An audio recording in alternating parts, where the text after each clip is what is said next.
First, though, let's bring in our political editor, Andrew Clennell, straight off the bat today, Andrew, and lots to get across. Let's start in New South Wales, though, with that looming state budget and a pretty big reform planned. A big reform, Kieran, a major change coming in the New South Wales state budget next Tuesday, with first home buyers given the option of paying an annual land tax rather than a big stamp duty payment when they purchase a home.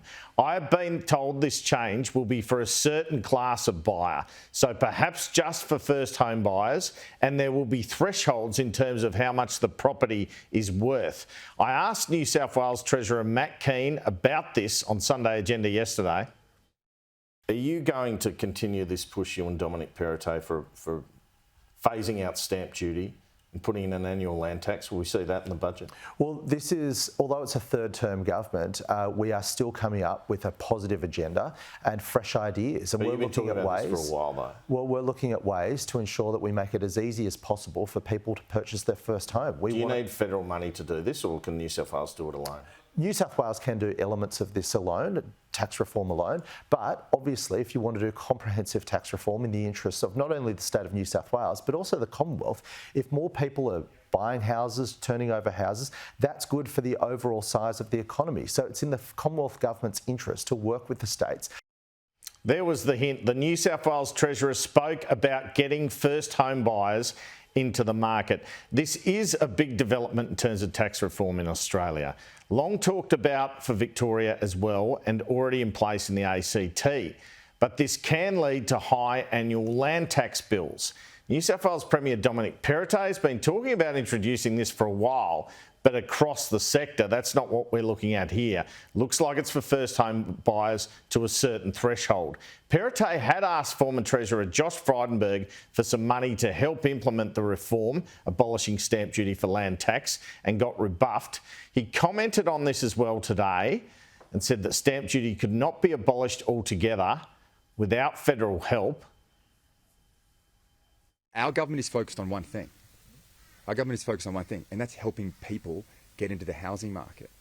And the opposition will oppose that. We believe in home ownership.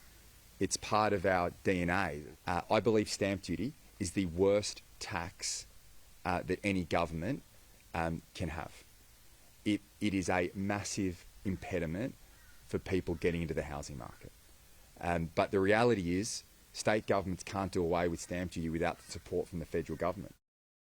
While on housing policy, I wanted to report that there is a real crunch now on residential construction. We know interest rates are going up, but the other massive pressure is around inflation and the resultant effect on construction materials. Construction materials are up by an average of 22%. You would suggest that would mean any renovation would go up in price by a similar amount. This inevitably will lead to less construction activity, which is bad for the economy. Everything from steel to timber to the cost of getting a shipping container here has gone up. Let's have a look at how the costs are going up. According to the Urban Task Force, a group representing developers, we have steel prices up by 20% because of shortages in structural steel due to problems with logistics getting the product from South Korea or China to Australia.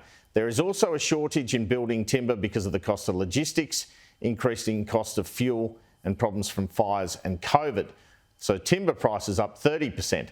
A shortage in shipping containers has seen the cost to secure a container up from $2,000 to $22,000 a container, a 1,000% increase, mind you.